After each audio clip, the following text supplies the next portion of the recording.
Hi friends.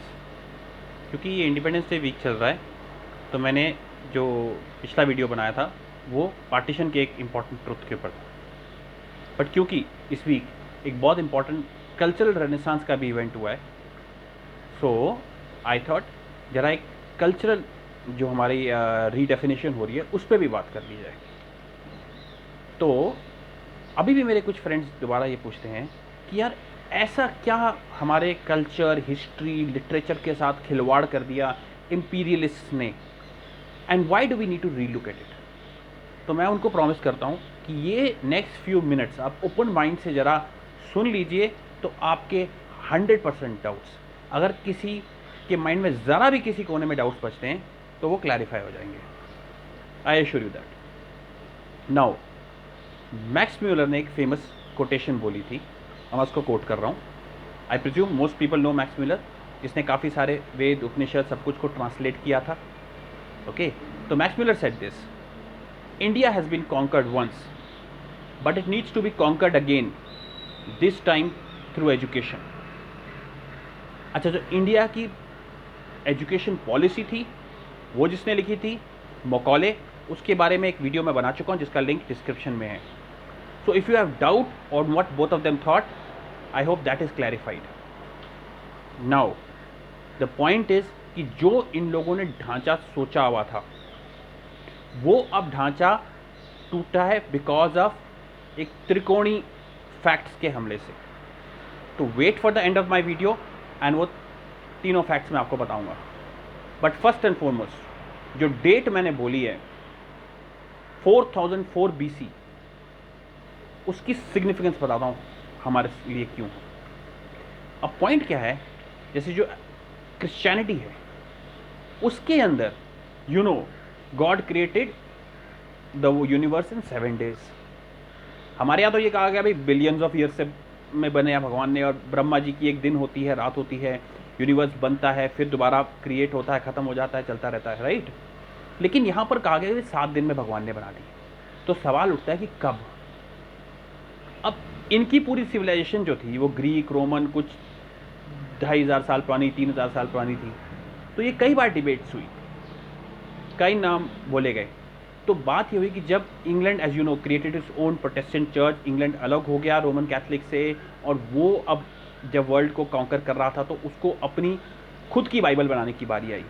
तो Kings James Bible बनी, which is the most famous English translation of the Bible, जो mostly लोगों ने देखी भी होगी। ठीक है, ये जो आज की तारीख में आप इंग्लिश बाइबल जिसको कहते हो, तो वो जो किंग्स जेम्स बाइबल बनी, जो इंग्लैंड की मेन बाइबल बनी, उसको जब उसमें डेट डालने की बारी आई तो जैसे कई जगह बोला गया जी 5000 साल पहले, कई 6000 साल पहले दुनिया बनी थी। तो यहाँ डेट तय हुई 4004 BC वर्ल्ड की क्रिएशन की। ठीक है, तो अब जब इंग्लिश इंडिया में आए तो उनके साथ साथ बहुत सारे वो प्रीचर्स आए जीसस, जो कि कन्वर्ट करना चाहते थे, या बहुत सारे वो लोग आए जो इंडिया को स्टडी करना चाहते थे। उनकी प्रॉब्लम ये हुई, जो मर्जी उनकी इंटेंशन रही हो, जो मर्जी उनकी सोच रही हो, जब उन्होंने हमारे टेक्स्ट पढ़े, वेद पढ़े, उपनिषद पढ़े, पुराना पढ़े, उनको कुछ समझ ना आए। वो कि यार ये लोग तो बोल रहे हैं हज़ारों साल नहीं, billions of years Brahma ji का एक दिन होता है, ये क्या बातें कर रहे हैं, ये तो लागू ही नहीं हो सकता। क्योंकि उनके तो माइंड में इंग्रेन थी ये बात कि भी 4004 BC में तो दुनिया बनी है, उससे पुरानी डेट तो ये लोग अपने एपिक्स की बता रहे हैं, ये कैसे हो सकता है। तो फिर ये एपिक्स सच्ची हो ही नहीं सकती, रामायण महाभारत, ये कहानियाँ सच्ची हो ही नहीं सकती। इनकी तो जो लाइनेज ये दिखाते हैं अपनी पुराणाज में, वही लाइनेज इससे पुरानी चली जाती है। तो हाउ इज दिस पॉसिबल। तो दे वर फोर्स्ड टू एक्सेप्ट और थिंक कि ये सब तो मिथ्स हैं भाई, ये सब कहानियाँ हैं। और क्योंकि इन्होंने इनको मिथ्स कर दिया तो जो हमारे यहाँ पे जो साइंटिफिक बातें हुई, जो लॉजिकल बातें हुई, मोस्टली उनको भी डिसमिस कर दिया कि ये सब बकवास है यार। यहाँ से 4004 BC की इंपॉर्टेंस आती है, क्योंकि क्रिश्चियन वर्ल्ड में उस टाइम पे बिल्कुल माइंडसेट में था कि इससे इसी अराउंड इसी टाइम पे दुनिया बनी है, तो हमारी बातें उनको समझ ही नहीं आई। और इस कॉन्टेक्स्ट में लिखी हुई हिस्ट्री को हम आज भी डिफेंड करने की कोशिश करते हैं। मैक्स म्यूलर साहब जब स्टडी कर रहे थे और उनके जैसे लोगों ने, तो उनके लोगों ने बहुत सर्च किया, यार ये इंडियन हिस्ट्री की जो लाइनेज है ना, और इसमें कोई वेस्टर्न हिस्ट्री से कोई कनेक्ट मिलता नहीं, कोई प्रूफ नहीं मिलता। तो बहुत ढूंढने पर एक बात हुई, भी अलेक्जेंडर इंडिया आए थे, तो उस टाइम पे ढूंढा गया कोई किसी इंडियन किंग का रेफरेंस, तो एक स्कैंड्रोपुलस नाम के किसी किंग का वहाँ रेफरेंस है कि भाई वो अलेक्जेंडर से मिला था। तो बहुत ढूंढने पे उन्होंने जज किया, यार ये स्कैंड्रोपुलस नाम लगता है वो चंद्रगुप्त मौर्य, और इस फेंट कनेक्शन पे इन्होंने ये बना दिया कि देखो वो मौर्यन डायनेस्टी जो रही होगी ना, वो इनके साथ रही होगी, चंद्रगुप्त मौर्य अलेक्जेंडर के ज़माने का था, और इससे बैक कैलकुलेट करके इन्होंने पूरी हमारी लाइनेज को तय कर दिया। और क्योंकि ये आइडिया था कि उस तरफ आर्यंस वार्यन जो भी ट्राइब्स थे वो 1500 BC के करीब गए थे, तो यार यहाँ भी उसी टाइम पे आए होंगे, क्योंकि ये तो वो नहीं सोच सकते थे कि भाई यहाँ से कोई बाहर जा सकता है, इधर इन्वेड ही किया होगा। तो उन्होंने 1500 BC आर्यन इन्वेजन या अब माइग्रेशन कहते हैं उसकी डेट तय कर दी। अब बीच में अच्छा जी 300 समथिंग BC में अगर चंद्रगुप्त मौर्य हुए तो उससे 200-300 साल पहले बुद्ध रहे होंगे अराउंड 6th सेंचुरी में। उससे और उनसे पूछा गया कि भाई ये बाकी का हिसाब कैसे लगाया, तो वो अप्रॉक्सीमेशन से उससे 200-300 साल पुरानी रामायण महाभारत होगी, और उससे और 200-300 साल पहले भाई आर्यन आए होंगे, सेटल हुए होंगे, तो 200 साल बाद उन्होंने वेद उपनिषद लिखे होंगे। इस अल्टीमेट इंटेलिजेंट मेथड से, लॉजिकल मेथड से बनाए हुए डेटिंग को आज भी हम डिफेंड करते हैं, और हम ये कोशिश नहीं करेंगे कि इसको रिविजिट किया जाए, हमारे ओरिजिनल टेक्स्ट को रिविजिट किया जाए। तो हम क्या कह सकते हैं? Don't you think it deserves at least a detailed discussion? ये था इनका तरीका। अब मैंने कहा कि भाई 3 पॉइंट्स की वजह से इनका ये सारा बेस टूट गया। वो क्या है?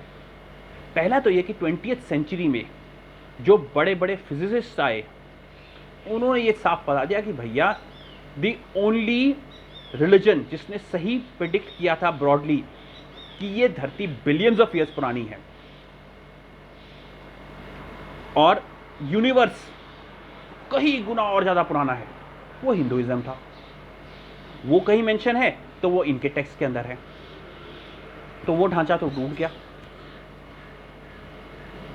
सेकंड पॉइंट जो आता है वो ये आता है कि जब आर्कियोलॉजी तरीके से ढूंढा गया तो पाया गया भाई सरस्वती नदी तो यार करीबन 4000 साढ़े 4000 साल कम से कम पुरानी सूखनी शुरू हो गई थी।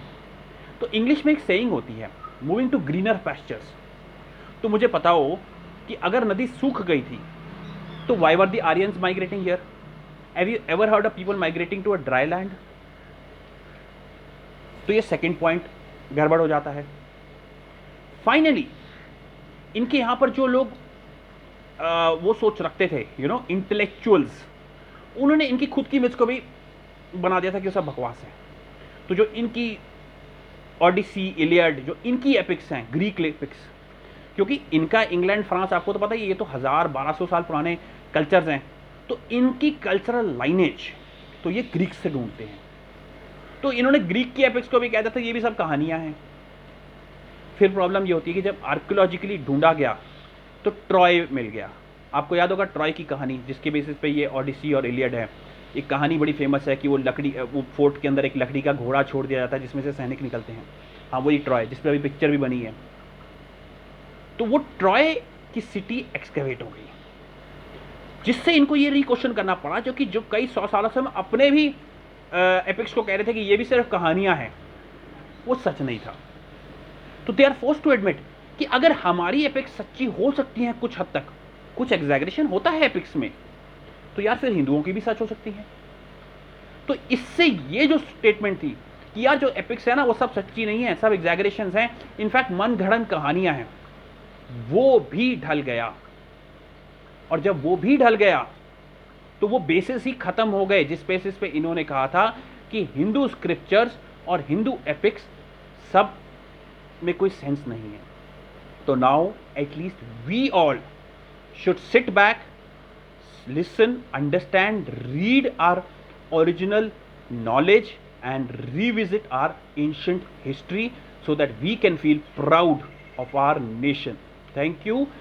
Now, if you like this video, please check out other videos in my hidden history playlist mentioned in the end titles, as well as, if I can interest you, if you're tired of big spiritual gurus giving you gyan and you want to understand it without any sort of too much masala, simple spirituality from a common fellow searcher, check out my 5-minute mystic series. Thank you. Bye.